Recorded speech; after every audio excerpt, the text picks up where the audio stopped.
एवं देवताओं के क्षेत्र नैमिषार सारण्य में सनक आदि ऋषियों ने भगवत प्राप्ति की इच्छा से एक यज्ञ का अनुष्ठान किया। उन लोगों ने श्री सूर्य जी का पूजन किया और ऊंचे आसन पर बिठाया।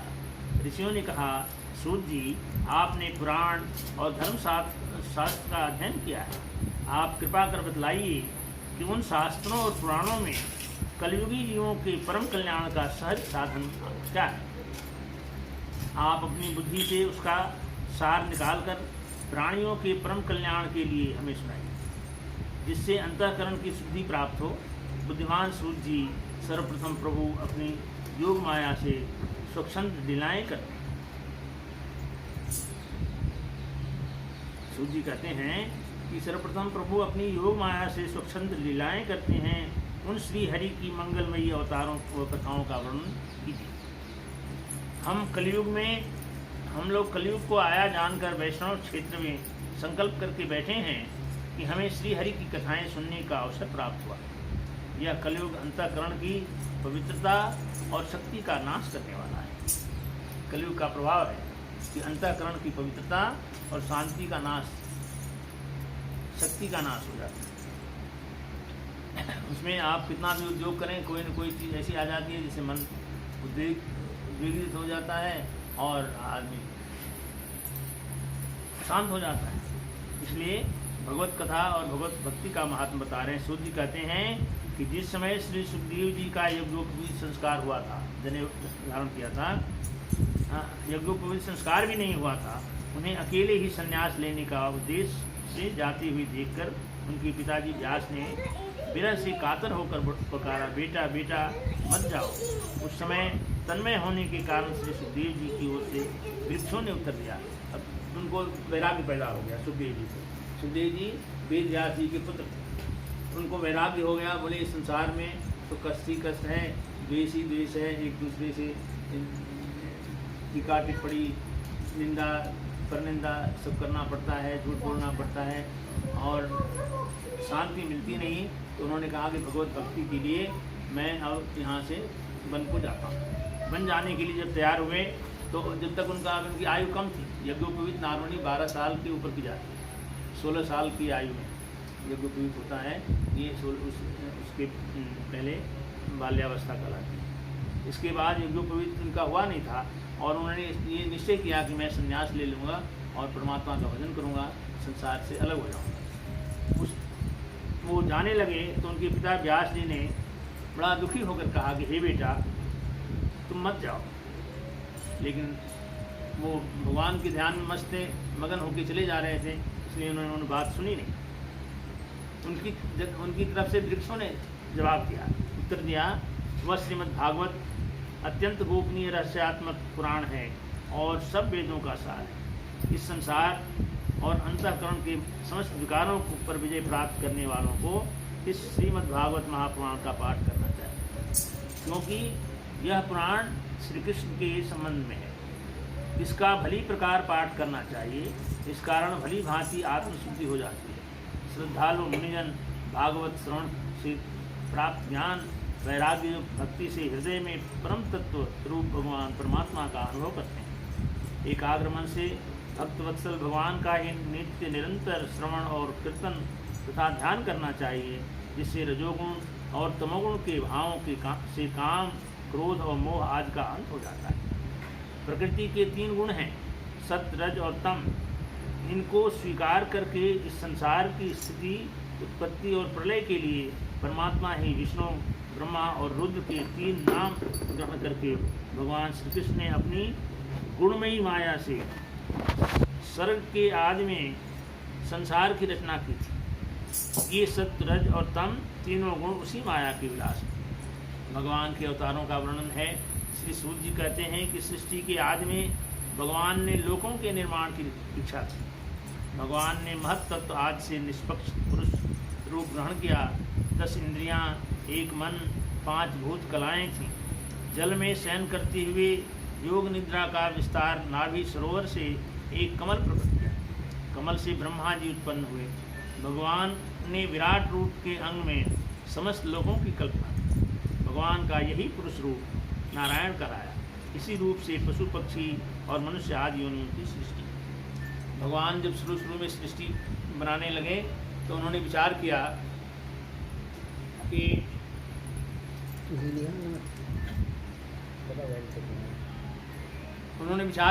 कि आनंद तो शांति में है, मैं क्या करूं। तो भगवान जब विचार करने लगे तो बोले कि मंत्र रूपी कल्पना से उन्होंने अपना सृजन किया था, अपनी माया फैलाई थी, लेकिन उन्होंने विचार किया कि आनंद एक में नहीं है। तब उन्होंने कहा कि एको हम बहुत श्याम, मैं एक से अनंत हो जाऊं, अनेक हो जाऊं।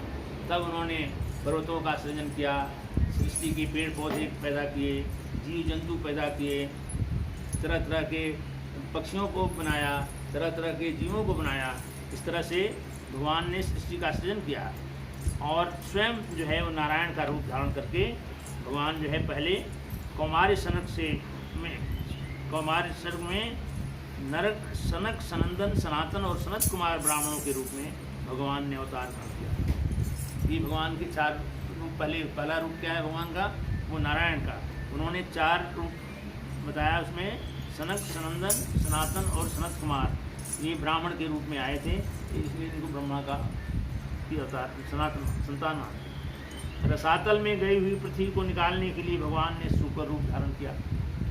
एक बार एक राक्षस देवताओं को तंग करते हुए पृथ्वी लोक को उठा करके पाताल लोक को, रसातल को ले गया।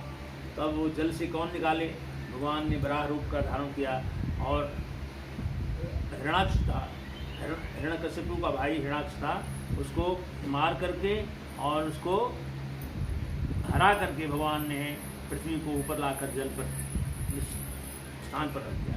जल के नीचे चली गई थी पृथ्वी, तो भगवान बराह रूप धारण करके ऊपर ले गया। ऋषियों ने सृष्टि में भगवान ने नारद रूप से तीसरा अवतार बना दिया, क्योंकि भगवान देखते रहे कि लोग तरह तरह की पीड़ाओं से, क्लेशों से, दुखों से दुखी हैं और इनको कोई बताने वाला नहीं है, इनका दुख कोई सुनने वाला नहीं है, इनकी कुछ पूछना चाहें इनको समझाने वाला कोई नहीं है। तो भगवान ने ही नारद का रूप लिया और मन की गति से चलते थे। अभी कल्पना किया यहाँ है, अभी कल्पना किया याद आ गया, गाँव पहुँच गए सेकेंडों में, अभी चले गए अमेरिका, इंग्लैंड चले गए। तो भगवान की सृष्टि इतनी विशाल थी, तो उन्होंने कहा कि इस सृष्टि में चलने के लिए और कोई वाहन तो काम आएगा नहीं, तो उन्होंने मन की गति से चलने के लिए नारद भगवान का रूप धारण किया। ये भगवान का तीसरा रूप है। धर्मपत्नी मूर्ति के गर्भ से भगवान ने नर नारायण के रूप में चौथा अवतार लिया। भगवान ने सिद्धों के स्वामी कपिल देव के रूप में 5वां रूप धारण किया।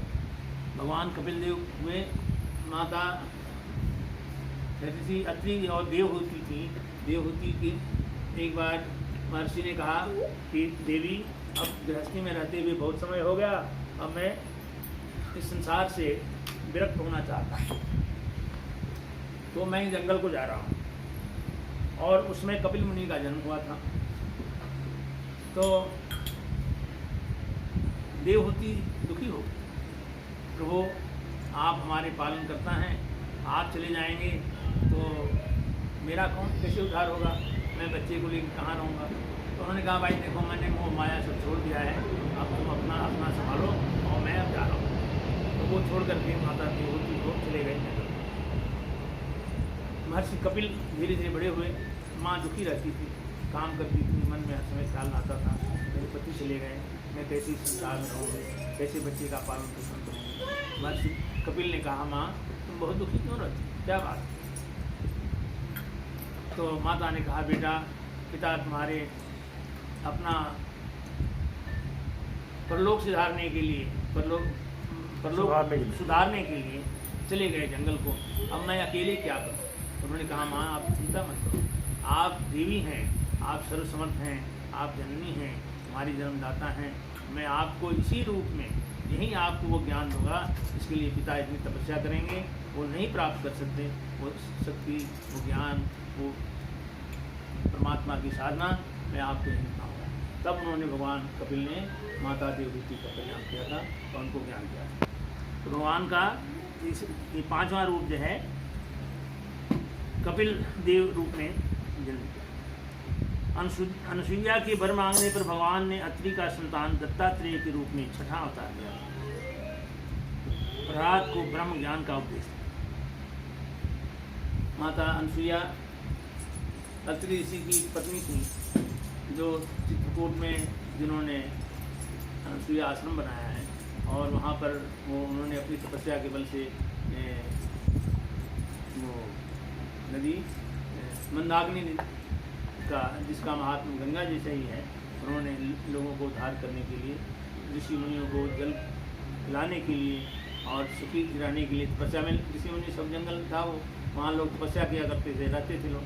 तो ऋषि मुनियों को कष्ट होता था, प्यास लगी कहाँ जाएं। इनके पति एक बार प्यास लग गई और दुखी हो गए, बोले देवहूति ये अनुसुईया जल की व्यवस्था करें। अब वो जल के लिए चलने लगी, बहुत दूर दूर तक घूमी, कहीं जल दिखा नहीं। तब उन्होंने भगवान की आराधना की, प्रार्थना की कि तो मेरे पतिदेव जल के लिए तड़प रहे हैं, मैं उनकी सेवा में कैसे सफल हो पाऊँगी, कृपा करके आप कृपा की। तो माँ गंगा प्रकट हो गई वहाँ पर, और उनका नाम मंदाकिनी रखा, और ये इनके पुत्र हुए दत्तात्रेय जी। ये दत्तात्रेय भगवान का छठा रूप है। और ये दत्तात्रेय जी ने भक्त प्रहलाद को, जो हिरण्याकशिपु के पुत्र थे, दत्तात्रेय को जी ने भगवान भक्त प्रहलाद को ज्ञान दिया था। भक्त प्रहलाद की कहानी है कि ये राक्षस और देवता लड़ते रहते थे समय, तो हिरण्यकश्यपु बहुत शैतानी करता था, देवताओं को मारा करता था, सताता रहता था, ऋषियों मुनियों को यज्ञ तप नहीं करने देता था। तो देवता लोग दुखी रहते। एक बार इंद्र ने चढ़ाई कर दिया, हिरण्याकश्यपु हार गया।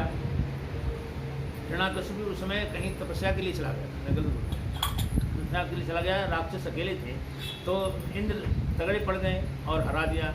और देवहूति ये सारी इनकी पत्नी जो है ये प्रहलाद की मम्मी कयाधु नाम, वो पकड़ी गई। तो वो गर्भवती थी उस समय, प्रहलाद जी हुए नहीं थे। नींद्र जो है उनको पकड़ के लिए जा रहे हैं। नारद जी बीच में आ गए, अरे नींद तुम ऐसी दुष्टता कर रहा है, निर्बल महिला को, असहाय महिला को खींचते लिए जा रहा है और भीग नहीं रहा है, गर्भवती है, कहाँ लिए जा रहा है। तब इंद्र ने कहा, ऋषिवर मेरी कोई गलत धारणा नहीं है, ये गर्भवती है, इसके गर्भ से राक्षस ही पैदा होगा, इसका पिता राक्षस है, इसका पुत्र भी राक्षस होगा, और ये फिर हमारे देवताओं को सताएगा, इसलिए मैं इसको ले जा रहा हूँ, इसका गर्भ नष्ट करूँ। तब महर्षि नारद ने कहा कि नहीं, ऐसा नहीं है, देखो इसके गर्भ में भगवान का बहुत बड़ा भक्त पल रहा है, और तुम इसको मुझे दे दो, मैं अपने यहाँ ले जाऊँगा, इसका लालन पालन करूँगा और बच्चे का देख रेख करूँगा। तो वो पकड़ के वो कयाधु को लेकर अपने आश्रम में गए।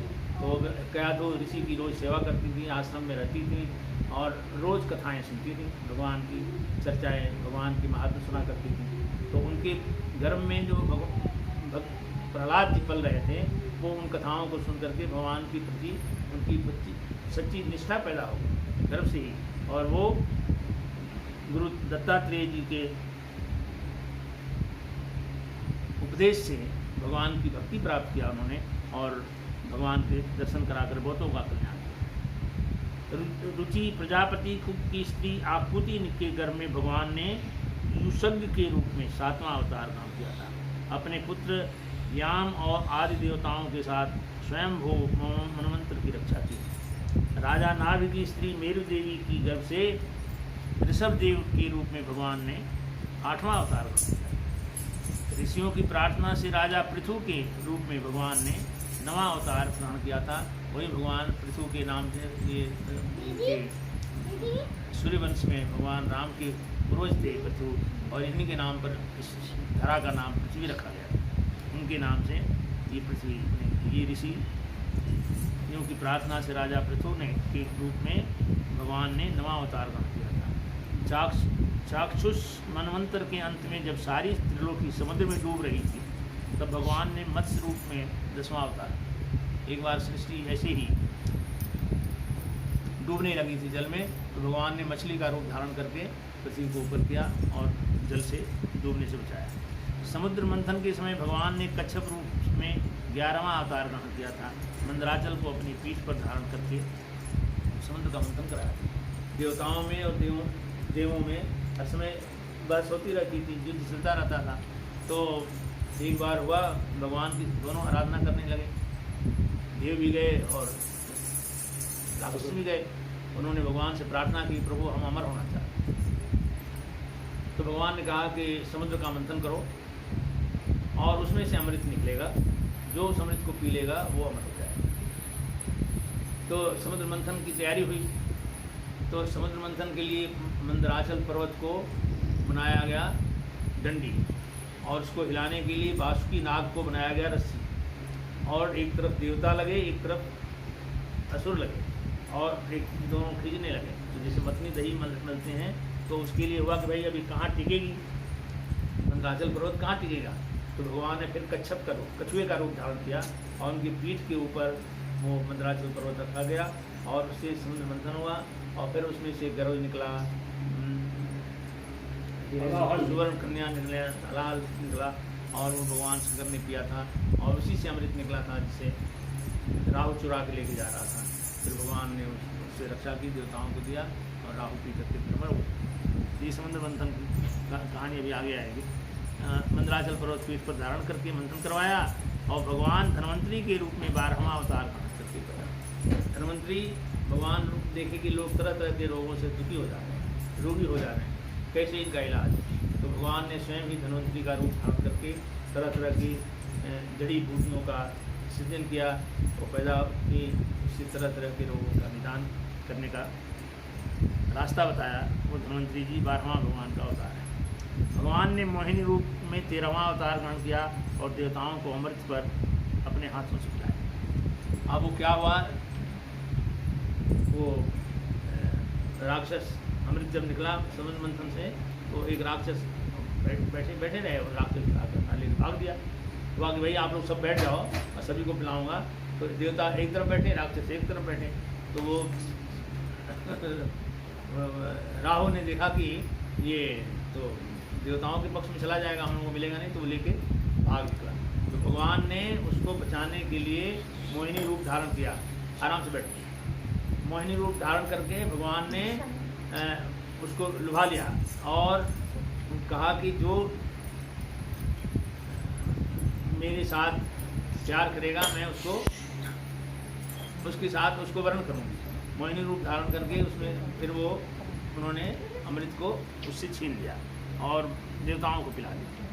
वो भगवान का मोहिनी रूप है। और भगवान ने नरसिंह रूप में 14वां अवतार ग्रहण किया।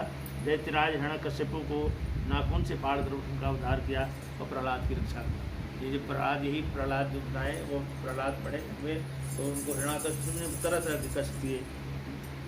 नदी में फेंकवाया, पहाड़ से गिरवाया, आग में जलवाया, तरह तरह की यातनाएँ दी, लेकिन वो श्रीमन नारायण नारायण करते रहे और भगवान नारायण पैदा हो गए।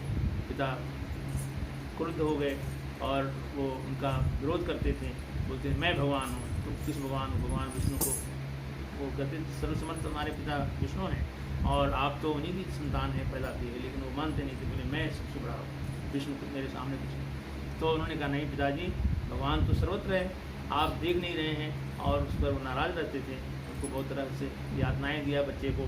और फिर वही प्रहलाद को जब मारने के लिए खंभा में बांध दिया, तब पूछा तुम्हारा भगवान कहाँ है? उन्होंने कहा भगवान तो पिताजी सर्वत्र हैं, यहाँ पर भी वहाँ पर भी, खंभे में, खड़ग में, आग में, हम सब में। तो बोले अच्छा तेरा भगवान इस खंभे में है, मैं देखता हूँ तेरा भगवान क्या।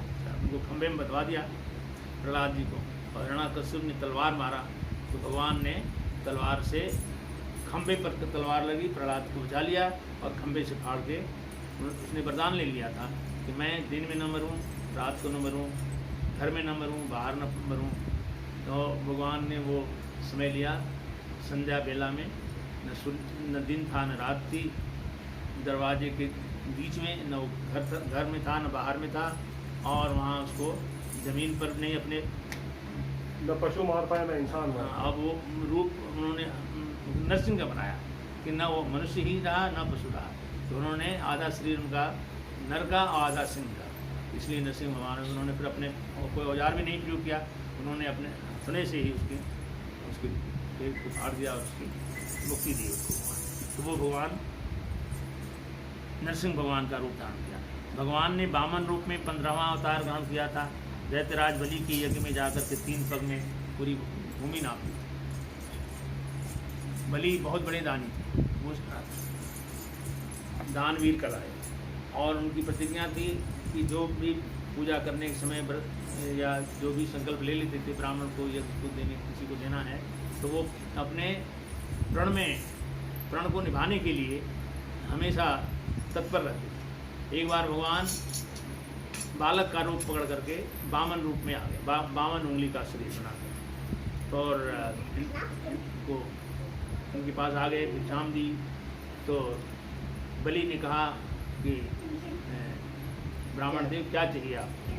तो उन्होंने बोला कुछ नहीं, हमें तो 3 पग जमीन चाहिए। वो हंसने लगे, हाँ हाँ हाँ, इतनी छोटी जमीन के लिए आप और कुछ मांगिए, राज मांगिए, धन मांगिए, संपत्ति मांगिए, मैं वो देने के लिए तैयार हूँ। तो भगवान ने कहा नहीं महाराज, हमें तो बस 3 पग जमीन दे दी। और भगवान ने संकल्प कराया उनसे, बोले कि आप कोई भी काम, इसलिए संकल्प हम लोग करते हैं, संकल्प इसलिए किया जाता है कि हम उसमें तत्पर हों, उससे पीछे ना हटें, उस बात को जो हमने प्रण किया उसको निभाएं। तो उन्होंने फिर रूप धारण करके और रूप बढ़ाना शुरू किया। जब प्रण करा लिया तो देखा 1 पग में पूरी सृष्टि नाप दी, मृत लोक को, एक में पाताल लोक को, एक तीसरा पग बोले भाई हमने आकाश पाताल सब नाप लिया, अब तीसरा पग कहाँ रखूँ?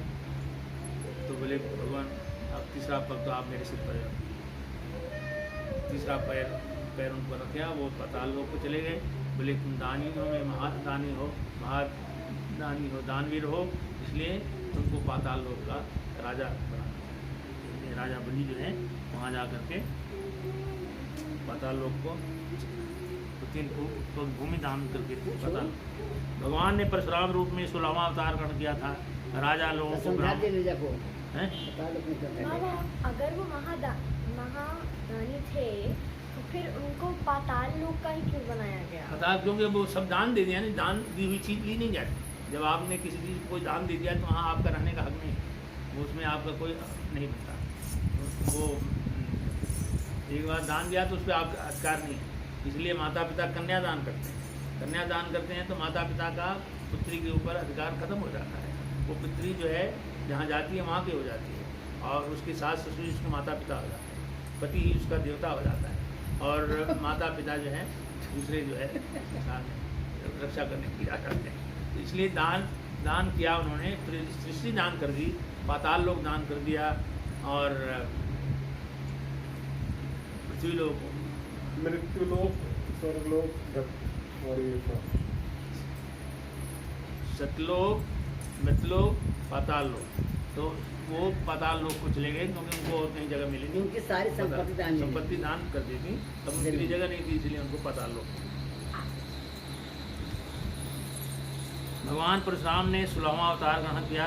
राजा लोगों को ब्राह्मण द्रोही देख करके पृथ्वी को 21 बार क्षत्रियों से समझ। राजा लोग जो है ब्राह्मणों को तंग किया करते थे, तो ये ब्राह्मण रूप में आए थे। ये जो बिहार ब्राह्मण है यही थे परशुराम जी। परशुराम जी ने रूप धारण करके प्रण किया कि मैं इस पृथ्वी को क्षत्रियों से विहीन कर दूँगा, और उन्होंने 21 बार क्षत्रियों का वध कर दिया, और वो पृथ्वी ब्राह्मणों को दान दे दिया। लेकिन जब भगवान राम आए, ये भी क्षत्रिय थे, तब परशुराम जी का मान भंग किया और उनको मुक्ति दी और क्षत्रियों की रक्षा की। भगवान ने सत्यवती के गर्भ से पराशर ऋषि द्वारा जी का वेद व्यास के रूप में 17वां अवतार ग्रहण किया। आपने वेद रूप में वृक्ष की कई शाखाएं बना दी। आपने महाभारत ग्रंथ की रचना की। तो ये वेद ऋषि वेद व्यास जी हैं, वो हमारी सारी सृष्टि की वेद की रचयिता है। ये भगवान के ही रूप थे। ये आकर के इन्होंने लोगों के कल्याण के लिए नई चीज़ें तो कही जाती हैं, कि आदमी सुनता है, सुन के भूल जाता है, इसको लिपिबद्ध करके वेदों के रूप में, कथाओं के रूप में और पुराणों के रूप में इस संसार के सामने रखा।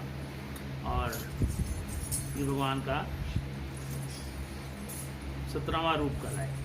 भगवान ने राम अवतार ग्रहण किया था। रावण और कुंभकर्ण का वध करके अनेक लीलाएं की। ये भगवान का 18वां अवतार था। भगवान ने यदुवंश में 19वां अवतार श्री कृष्ण का ग्रहण किया था, अपने अनेक लीलाएं की और अनेक प्रकार के राक्षसों से पृथ्वी की रक्षा की। हाँ अच्छा ठीक है।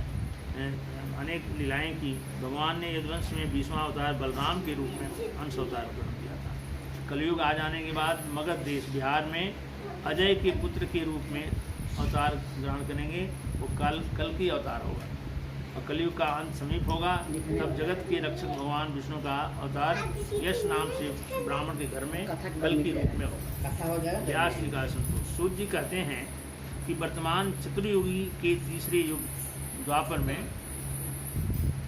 महर्षि पराशर द्वारा वसु कन्या सत्यवती के गर्भ में कला अवतार व्यास जी का जन्म। महर्षि व्यास जी भूत भविष्य और वर्तमान के विषय में जानते थे।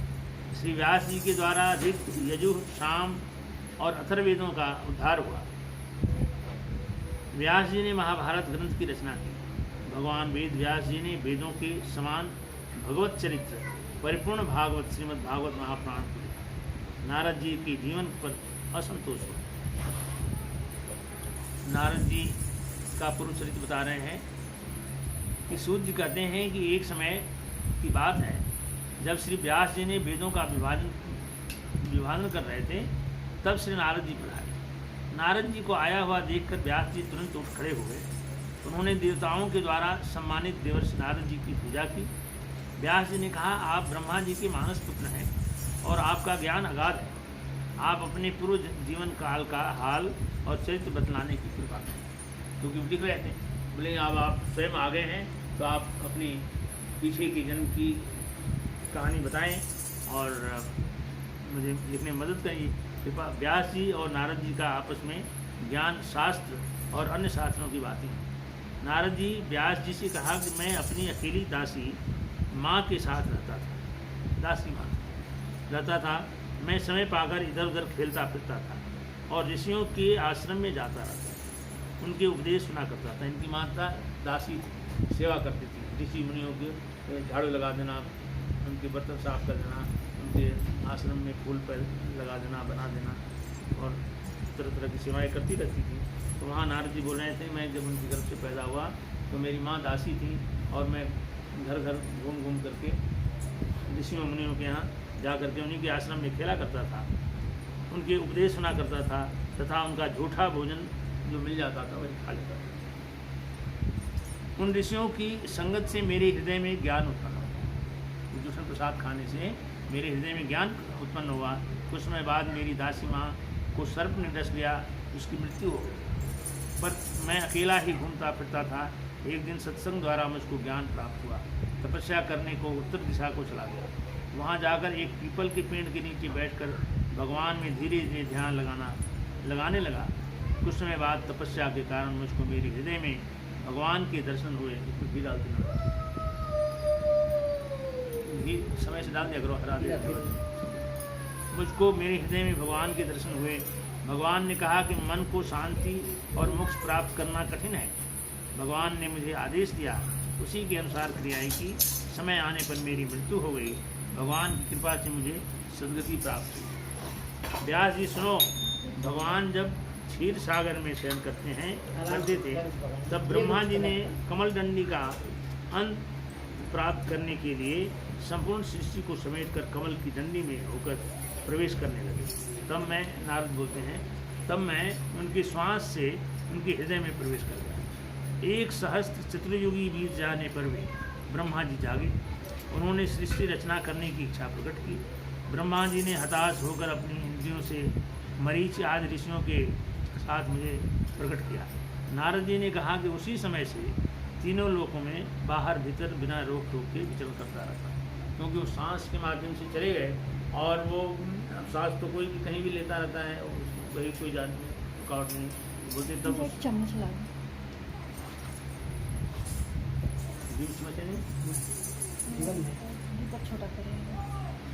छोटा छोटा चम्मच है ना, हताश होकर इंद्रियों नारद जी कहते हैं कि मानस, इसलिए ब्रह्मा जी का मैं मानस पुत्र हूँ। बताए हैं नारद जी, मैं ब्रह्मा जी का मानस पुत्र कैसे हुआ, तो मैं बिना रोक टोक के हर जगह भी जा सकता हूँ। इसलिए मुझे ब्रह्मा जी का मानस पुत्र करा। बिना रोक टोक के बिना रोक के कहीं भी जा सकता हूँ, क्योंकि श्वास के माध्यम से वो ब्रह्मा जी की के हृदय में प्रवेश कर गए थे। तो ब्रह्मा जी ने वो कमल की डंडी से अपने आप को प्रकट किए थे और उसी पर वो विराजमान हो गए। जब उनकी निद्रा खुली तब देखिए कमल की डंडी के ऊपर है, वो कमल की डंडी भगवान विष्णु के नाभि से निकली थी। तो वो बोलते हैं कि उनके मन में विचार आया कि मैं सृष्टि की रचना करूं। तब उन्होंने ऋषियों की और मारीसी आदि राक्षसों की रचना की। उस समय नारद जी उनके ऋषियों के साथ प्रकट हुए। नारद जी ने कहा कि उसी समय से तीनों लोकों में बाहर भीतर बिना रोक टोक के विचार करता हूँ, विचार करता हूँ। मैं नारद ब्रह्मा जी का मानस पुत्र। श्री सूत जी ने कहा कि सरस्वती नदी के पश्चिम घाट पर श्री व्यास जी का आश्रम था। उन्होंने भक्ति योग से मन को पूर्ण तथा एकाग्र करके भगवान को और उनके आश्रय से रहने वाली माया को देखा। उसी माया से मोहित होकर श्रीमद् भागवत महापुराण की रचना की। अपने पुत्र श्री सुखदेव जी का यज्ञोपवीत न होने पाया था कि घर से चले जाने को तैयार हुए। सब व्यास जी ने महापुराण की रचना नारद जी ने नहीं महापुराण की रचना वेद व्यास जी ने बताया। उन्होंने अपने जन्म वेद व्यास जी ने इनसे पूछा कि आपका जन्म अपने बारे में आप बताइए। तो उन्होंने पहले अपने पूर्व जन्म की बात बताई कि मैं एक दासी का पुत्र था और मेरी माँ घरों में काम किया करती थी। मेरे पिता चले गए, माँ ही मेरी पालन पोषण करती थी, रहती थी। तो ऋषियों के यहाँ काम करती थी, उनके आश्रमों में सेवा करना, उनको फूल देना, उनकी भोजन बना देना, उनके वस्त्र साफ कर देना, उनकी कुटिया को आश्रम को साफ कर देना, ये सब सेवा करती थी। मैं खाली रहता था तो मैं ऋषियों के यहाँ घुमा करता था, कभी इनके यहाँ कभी इनके यहाँ, और ऋषि मुनि लोग हंस में कथा वार्ता करते रहते थे। तो मैं उनके साथ बैठ करके कथाएँ उनके यहाँ सुना करता था, सत्संग किया करता था और उन्हीं का जो जूठन प्रसाद जो बचती थी वही खा लेता था। और उससे क्या हुआ कि मुझे अगला जन्म जो मिला तब मैं वो उस जन्म में मैं ब्रह्मा जी का मानस कराया, क्योंकि जब ब्रह्मा जी अंतर ध्यान हुए और सृष्टि की रचना से पहले उन्होंने विचार मग्न किया, आंखें बंद की, तो मैं उसी समय श्वास के द्वारा उनके हृदय में प्रवेश कर और मैं उनके हृदय में बसा। तो ब्रह्मा जी ने सब राक्षस देवता देवी सब पैदा किए, तो मैं उनके मानस पुत्र के रूप में पैदा हुआ। इसलिए मैं ना मानस पुत्र। मानस क्या होता है बाबा? मन में विचार किया वो चीज़ पैदा होगी, वो मानस प्रकट है। जो मन में आया वो पैदा हो जाता, वो मानस। इसलिए मैं बाहर भीतर हर तरफ बिना रोक टोक के जा सकता हूँ। इसे कहते हैं व्यास जी का आश्रम था। और व्यास जी के बताएं कि उनके जो पुत्र थे सुखदेव जी, वो बोल रहे हैं कि भगवान के आश्रय होकर पूर्ण एकाग्र करके भगवान को और उनके आश्रय से रहने वाली माया को देखा। ये सूत जी कहते हैं कि सरस्वती नदी के पश्चिम घाट पर श्री व्यास जी का आश्रम था और उन्होंने भक्ति योग से मन को पूर्ण तथा एकाग्र करके भगवान को और उनके आश्रय में रहने वाली माया को देखा। तो वेद व्यास जी ने भगवान का दर्शन किया और उनके द्वारा रची हुई माया का दर्शन किया। तब उन्होंने उनके मन में विचार आया कि मैं इन पुराणों की कथाओं को लिखूं। उसी माया से मोहित होकर के श्रीमद् भागवत महापुराण की रचना की। अपने पुत्र श्री सुखदेव जी का यज्ञोपवीत न होने पाया था कि घर से चले जाने को तैयार हुए। तब व्यास जी ने पुकारा और कहा कि बेटा मत जाओ। उनके रोकने पर भी नहीं रुके। वे ऋषियों के आश्रम में घूमते रहे और भागवत पुराण का प्रचार करते रहे।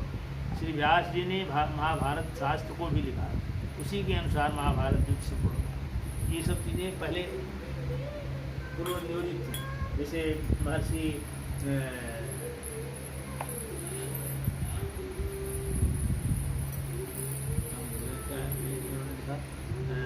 वाल्मीकि जी ने रामायण की रचना की।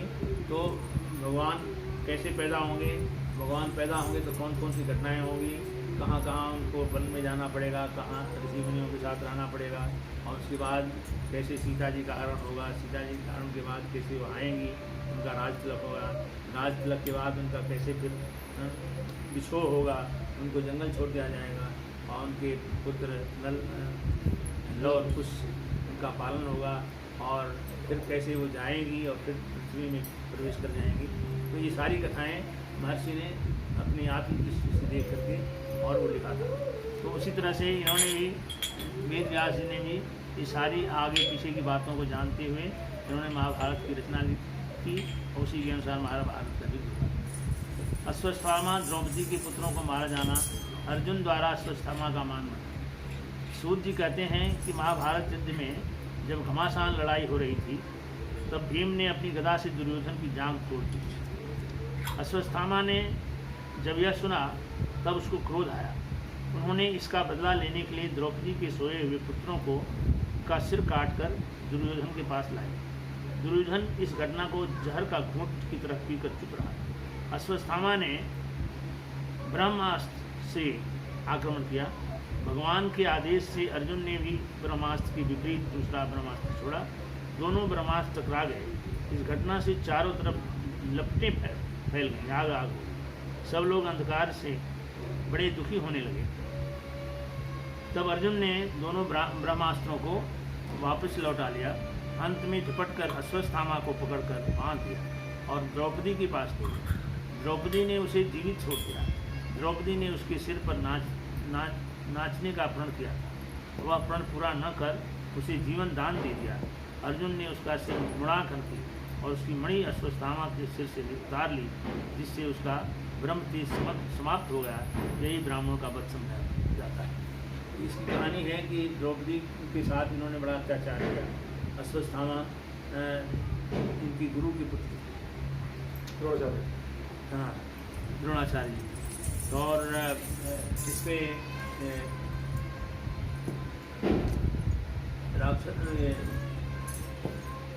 द्रौपदी का अपमान करने के लिए, क्योंकि द्रौपदी के साथ युद्ध क्रिया में परिणाम में पांडव लोग हार गए और द्रौपदी को ले आकर के राज्यसभा में अपमानित किया गया, तो उसने प्रण किया कि जब तक मैं इनका बदला नहीं ले लूँगी अपमान का, तब तक मैं शांत नहीं। तो उनके 5 पति थे, भीम, अर्जुन।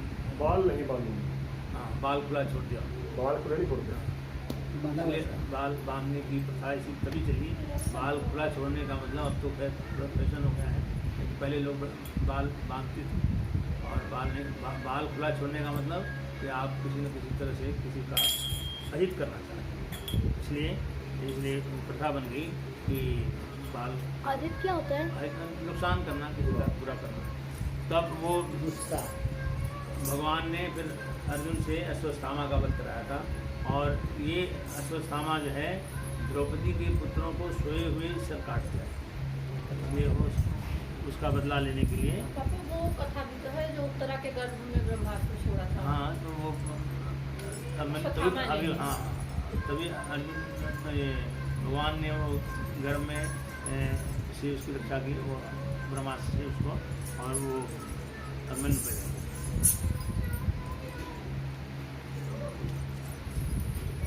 सूत जी कहते हैं कि महाभारत युद्ध में जब घमासान लड़ाई हो रही थी तब भीम ने अपनी गदा से दुर्योधन की जांघ तोड़ दी। अश्वत्थामा ने जब यह सुना तब उनको क्रोध आ गया। उन्होंने इसका बदला लेने के लिए द्रौपदी के सोए हुए पुत्रों को सिर काट करके दुर्योधन के पास ले आए। दुर्योधन इस घटना से दुखी हुआ, लेकिन वो कुछ कर नहीं सकता था।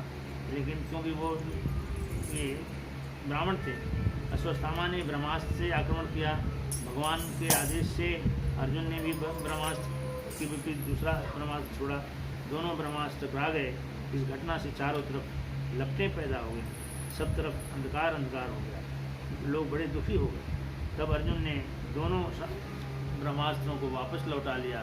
अंत में झपट कर अश्वत्थामा को पकड़कर बांध लिया और द्रौपदी के पास ले गया, और द्रौपदी ने उसे जीवित छोड़ दिया। कहेंगे ब्राह्मण पुत्र हैं, हमारे गुरु पुत्र हैं, इनको मारने से तो हमें और ब्रह्म हत्या का पाप लगेगा, इसलिए मैं इनके अपराधों को क्षमा करते हैं और इनको छोड़ दिए। तो वो उनके तेज जो थी मणि, उनके ललाट में वो मणि निकाल करके उनको अपमानित करके छोड़ दिया। अर्जुन ने उनका सिर मोड़ करके उनकी मणि अश्वत्थामा के सिर से उतार ली, जिससे उनका ब्रह्म तेज जाता रहा। यही ब्राह्मण का वध समझा जाता है। ये ब्राह्मण का वध, ब्राह्मण का वध, जैसे ब्राह्मण का वध कर दिया तो वो उसका तेज निकल गया तो वो ब्राह्मण खत्म हो गया उसका, तो वो अपमान एक तरह से होता है। सूत जी कहते हैं कि भगवान श्री कृष्ण युधिष्ठिर और पांडवों सहित श्री भीष्म पितामह के पास गए, जो बाणों की सरसैया पर लेटे थे। उनसे मिलने नारद जी, व्यास, विश्वामित्र जी, सुदर्शन तथा अन्य ऋषिगण गए। श्री विष्णु ने भगवान श्री कृष्ण ने कहा कि मैंने लड़ाई में आपका प्रण तोड़ दिया, आपने एक रथ का पहिया लेकर मुझ पर आक्रमण किया, आपने जो कुछ किया वह उचित किया। यह कहकर भीष्म पितामह ने प्राण त्याग। बाद में भीष्म ने सभी ने भीष्म पितामह की दाह क्रिया की। धृतराष्ट्र की आज्ञा और भगवान श्री कृष्ण की अनुमति से युधिष्ठिर ने साम्राज्य का अभिषेक किया और धर्मपूर्वक शासन करने को कहा। अंत में भगवान श्री कृष्ण सभी से आज्ञा प्राप्त करके द्वारकापुरी को चले गए। द्वारकापुरी में उनका बड़ा स्वागत हुआ। उनके पुत्रों ने भी बढ़कर उनका बड़े प्रेम से सम्मान किया। विदुर जी के उपदेश से धृतराष्ट्र और गांधारी का बन जाना। श्री सूत जी कहते हैं कि विदुर जी तीर्थ यात्रा में मैत्रेय जी से आत्मज्ञान प्राप्त करके हस्तिनापुर लौटे। अपने चाचा विदुर जी को आया देखकर युधिष्ठिर, चारों भाई धृतराष्ट्र, युयुत्सु, संजय, कृपाचार्य, कुंती, गांधारी, द्रौपदी, सुभद्रा, उत्तरा, कृपि और पांडव परिवार उनकी अगवानी के लिए सामने है। यथा योग्य आलिंगन और प्रणाम आदि के द्वारा उनसे मिले। विदुर जी ने अपनी यात्रा का हाल अपने संबंधियों को सुनाया, परंतु यदुवंश के विनाश की बात नहीं है। विदुर जी साक्षात धर्मराज थे। मांडव्य ऋषि के शाप से ये 100 वर्ष के लिए शूद्र बन गए थे। इतने दिनों तक यमराज के पद पर अर्यमा थे और पापियों को उचित दंड देते रहे। विदुर जी ने अपनी भाई धृतराष्ट्र से कहा, महाराज देखिए, भयंकर समय आ गया है, झटपट यहाँ से निकल चलिए। सभी के सिर पर काल मंडराने लगा है, उसको टालने का कोई उपाय नहीं है। सगे संबंधी सब मारे गए हैं और आपकी उम्र भी ढल चुकी है। इसी के कारण आप भीम का दिया हुआ टुकड़ा खाकर कुत्ते का सा जीवन बिता रहे हैं। उनको आपने आग में जलाने की चेष्टा की, विष देकर मारना चाहा, भरी सभा में विवाहित स्त्री को अपमानित किया, उनकी भूमि और धन छीन लिया। उन्हीं के अन्न से पले प्राणों को रखने से क्या गौरव मिलता है? आपके अज्ञान की भी कोई हद है। इसलिए आप अपने सब कुटुंबियों से छिपकर उत्तराखंड चले जाइए। इतना उपदेश देकर ब्राह्मणों को स्वर्ण, अन्न, वस्त्र आदि दान कर धृतराष्ट्र अपनी स्त्री गांधारी के साथ उत्तराखंड में चले। तो ये सबने पाप का प्रायश्चित किया। धृतराष्ट्र चाहते तो ये सब घटनाएं रुक सकती थी, क्योंकि वो राजा थे, दृष्टिहीन थे, देख नहीं सकते थे, लेकिन ज्ञान बहुत था, समझ सकते थे, बलवान बहुत थे। तो इन्होंने अपने पुत्र को गलत राह पर जाने से रोका नहीं। इसलिए जो है इनको पाप का भाजन होना पड़ा। और विदुर जी इनके भाई थे, छोटे सूत पुत्र थे, वो ज्ञानी थे, ब्रह्म ज्ञान उनको हो चुका था। तो उन्होंने कहा कि आप इन पांडवों को आपने सताया, बचपन से लेकर के आज तक उनको आपने हर तरह मारने का प्रयास किया, उनको आग में जलाने का प्रयास किया और लाक्षागृह में, और उनकी पत्नी का आपने अपमान करते हुए देखा, फिर भी आप कुछ नहीं बोले। और इतना सब होने के बावजूद भी आप उन्हीं के दिए हुए टुकड़े पर पल रहे हैं, कि आप कुत्तों का दिया हुआ अन्न खा रहे हैं। तो आप इससे अच्छा है, आप अब इससे आपकी उम्र भी ढल गई है, अब अंतिम समय आ गया है, तो सब छोड़ करके आप भगवान के चरणों में भक्ति लगाइए, मन लगाइए, और गांधारी को लेकर के चुपके से वो उत्तराखंड को हिमालय पर्वत में गए। और इतनी सब जब सारी घटनाएं हो गई, महाभारत समाप्त हो गई, तो भगवान जो है, चूँकि वो द्वारिका अपना बसा चुके थे, वहाँ से आए थे पांडवों का भला करने के लिए यहाँ पर हस्तिनापुर में। वो यहाँ से फिर वो भगवान अपनी द्वारिका को चले गए। श्री सूत जी कहते हैं कि श्री हरि कुरुवंश को पुनः अंकुरित कर और युधिष्ठिर को राज्य सिंहासन पर बिठा करके बहुत प्रसन्न हुए। महाराज युधिष्ठिर के राज्य में किसी प्राणी को व्याधि अथवा दैविक, भौतिक और आत्मिक क्लेश नहीं होते। बंधुओं का शोक मिटाने के लिए तथा बहन सुभद्रा को प्रसन्नता के लिए भगवान श्री कृष्ण कई महीनों तक हस्तिनापुर रहे। जब उन्होंने राजा युधिष्ठिर से द्वारिका जाने की अनुमति मांगी तब राजा ने उन्हें हृदय से लगाकर स्वीकृति दे दी। भगवान को प्रणाम करके रथ पर सवार हुए। उसमें सुभद्रा, द्रौपदी, कुंती, उत्तरा, गांधारी, धृतराष्ट्र, युयुत्सु, कृपाचार्य, नकुल, सहदेव, भीमसेन, धौम्य और सत्यवती आज सब मूर्छित से हो गए।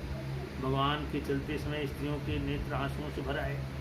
कुरुवंश की स्त्रियां अटारियों पर चढ़कर पुष्पों की वर्षा करने लगीं। हस्तिनापुर की स्त्रियां इस प्रकार बातचीत कर रही थीं कि भगवान श्री कृष्ण मंद मुस्कान और प्रेम पूर्वक चितवन से उनका प्रेम से अभिवादन करते हुए वहाँ से द्वारकापुरी के लिए विदा हो गए। उनके साथ सेना, हाथी, घोड़े तथा अन्य सेवक रक्षा के लिए भेजे गए। श्री सूत जी कहते हैं कि श्री कृष्ण ने द्वारकापुरी पहुँचकर पांचजन्य नामक शंख बजाया। शंख की आवाज़ सुनकर नगरवासी सब नगर के बाहर निकल आए।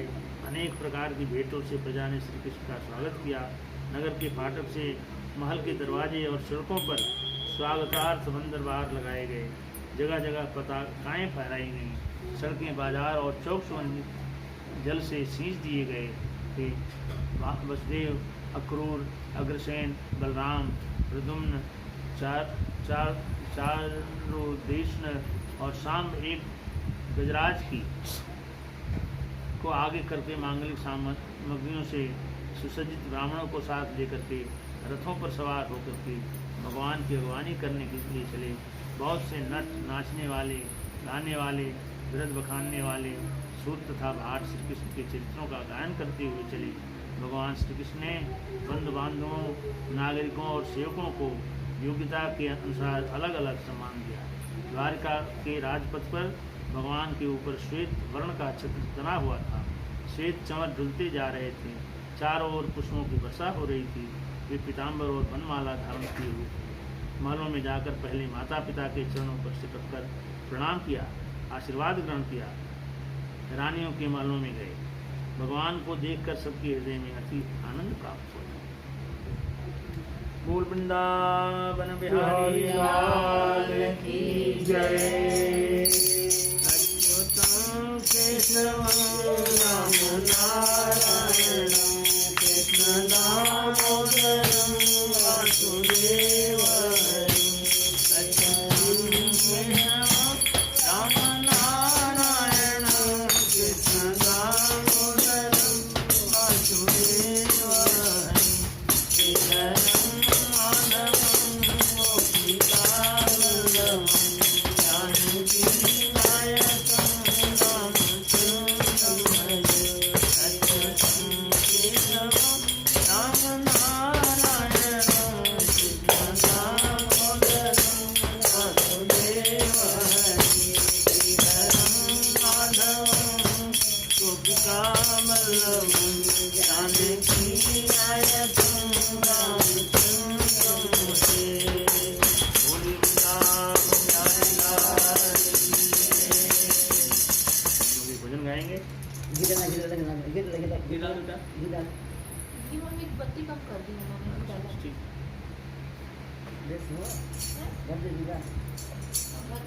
दोबारा आधा घंटा बाबा भजन लिख के रखे हैं। वो दो नन्ना को दो, पंप दो, पंप नन्ना को बुलाओ सुनाने के लिए जरूर पंप। प्यारे बजरंग बली मैया भोजन करी आप जाना। और धीरे से नैया लगाना। प्यारे बजरंग बली मैया भोजन करी आप जाना। धीरे से नैया लगाना। राम ने मुद्रिका दे पठाया। जाके सीता की गोद में आया। राम ने मुद्रिका दे पठाया। जाके सीता की गोद में आया। बैठे उधर माता बैठी है मुस्कुराना, पार धीरे से नैया लगाना, जाने बजरंग बली नैया बोझल पड़ी बताना, पार धीरे से नैया लगाना। वीर लक्ष्मण को शक्ति लगी थी, जाके पल भर में विपदा हरी थी। वीर लक्ष्मण को शक्ति लगी थी, जाके पल भर में विपदा हरी थी। आप लक्ष्मण जिंदा किया वीरवाना, पार धीरे से नैया लगाना, जाने बजरंग बली नैया बोझल पड़ी बताना, पार धीरे से नैया लगाना। आपका नाम जग में अमर है, आपको का सभी नारी है। आपका नाम जग में अमर है, अपनी पूजा करे नारी नर है। लोग घर घर चले, लोग घर घर करे गाना, पार धीरे से नैया लगाना, चारे बजरंग बली नैया बोझल पड़ी बचाना, पार धीरे से नैया लगाना, चारे बजरंग बली नैया बोझल पड़ी बचाना, पार धीरे से नैया लगाना। जय